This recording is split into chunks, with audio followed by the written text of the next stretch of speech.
خلیفہ بنانے والا ہوں۔ اس آیہ شریفہ کے اندر بھی لفظ جاعل استعمال ہوا ہے، جاعل عین کے ساتھ۔ جاعل بمعنی بنانا، جاعل بمعنی قرار دینے والا، اور عربی کے اعتبار سے لفظ جاعل، لفظ جعل، یہ معنی دیتا ہے حال کا بھی اور آنے والے زمانے کا بھی۔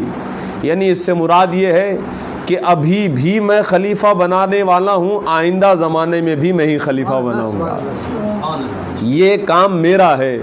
پھر حضرت ابراہیم سے گفتگو فرمائی پروردگار عالم نے، ارشاد فرمایا انی جاعلک للناس اماما، تمہیں لوگوں کا امام بنانے والا میں ہوں۔ یعنی خلافت بھی اللہ عطا کرنے والا ہے، امامت بھی عطا کرنے والا پروردگار عالم ہے۔ جس طرح حضرت آدم سے سلسلہ چلا ہے ہدایت کا نبوت کے سلسلے میں، حضرت خاتم تک تو اس پر سب کا اختتام کے ساتھ ساتھ یہ اعتقاد ہے کہ ان کو بھیجنے والا اللہ ہی ہے، نبی کو نبوت کا عہدہ دینے والا اللہ ہے۔ ان نبیوں میں سے بعض کو چنا تو رسول بنایا، ان کو رسالت عطا کرنے والا بھی پروردگار عالم کی ہی ذات ہے۔ لیکن مسئلہ وہاں پر آ کر بگڑ جاتا ہے اور خراب ہو جاتا ہے، اور لوگوں نے اپنی منمانی تعویلیں کرنا شروع کر دی کہ جب رسول اسلام کے بعد یہ ہدایت کا سلسلہ تسلسل امامت کی صورت میں اختیار کرنے لگا، تو ہمارے ہاں یعنی مکتب تشیعوں کے ہاں دو آیتیں ہیں۔ ایک آیت حضرت ابراہیم کے سلسلے کی ہے کہ انی جاعل فی الارض خلیفہ، انی جاعلک للناس اماما، اے ابراہیم میں تجھے امام بنا رہا ہوں لوگوں کا۔ اچھا، یہ عہدہ اس قدر سخت تھا کہ حضرت ابراہیم نے جب یہ کہا کہ قال ومن ذریتی، اے پروردگار یہ عہدہ بڑی اہمیت کا حامل ہے، لیکن کیا یہ عہدہ میری اولاد اور میری ذریت میں ہوگا؟ تو پروردگار عالم نے نہ ہاں میں جواب دیا نہ نا میں جواب دیا، ایک اصول حضرت ابراہیم کے حوالے کر دیا کہ لا ینال عہدی الظالمین، میرا یہ عہدہ کبھی ظالم کو نہیں مل سکتا ہے۔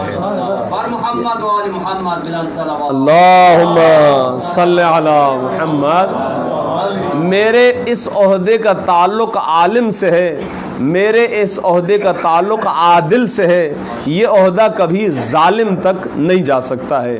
اس کا مطلب پہلی چیز تو یہ کہ یہ عہدہ ایک ایسی شخصیت کے لیے ہونا چاہیے کہ جسے اللہ منتخب کرے، اور دوسری چیز یہ کہ وہ ظالم نہیں ہونا چاہیے۔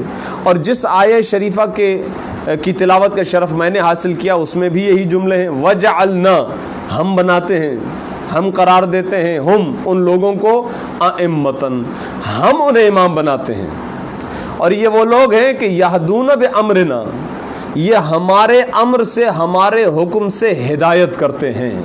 تو ہو سکتا ہے ہدایت کرنے والے کوئی اور ہوں کہ جو یہ کہہ رہے ہیں کہ ہم ہدایت کرتے ہیں، لیکن کچھ ایسی ہستیاں ہیں کہ جن کی ہدایت کی ذمہ داری اللہ نے لگائی ہے، اور ان کا کوئی مخصوص وقت نہیں ہوتا ہے، وہ زندگی کے ہر لمحے میں ہدایت کا کام انجام دیتے رہتے ہیں۔ آئیے ذرا مقدمہ سمجھیے، اس کے بعد جس امام کی مناسبت سے یہ مجلس اعزا ہے ان کی شخصیت کے بارے میں تذکر کروں گا۔ پروردگار عالم نے خلیفہ بنایا حضرت آدم کو، اور جب حضرت آدم کا مجسمہ تیار ہو گیا تو ارشاد فرمایا کہ جب میں اس میں اپنی روح پھونکوں تو تم اسے سجدہ کرنا۔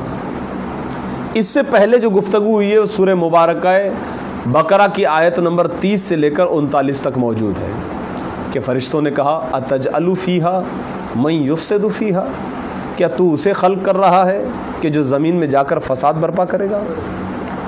وَنَحْنُ نُسَبِّحُ، جبکہ ہم تیری تسبیح بھی کر رہے ہیں، وَنُقَدِّسُ لَكَ، ہم تیری تقدیس بھی بیان کر رہے ہیں، تو عبادت کرنے کے لیے تو ہم ہیں، پھر تو کیوں خلق کر رہا ہے؟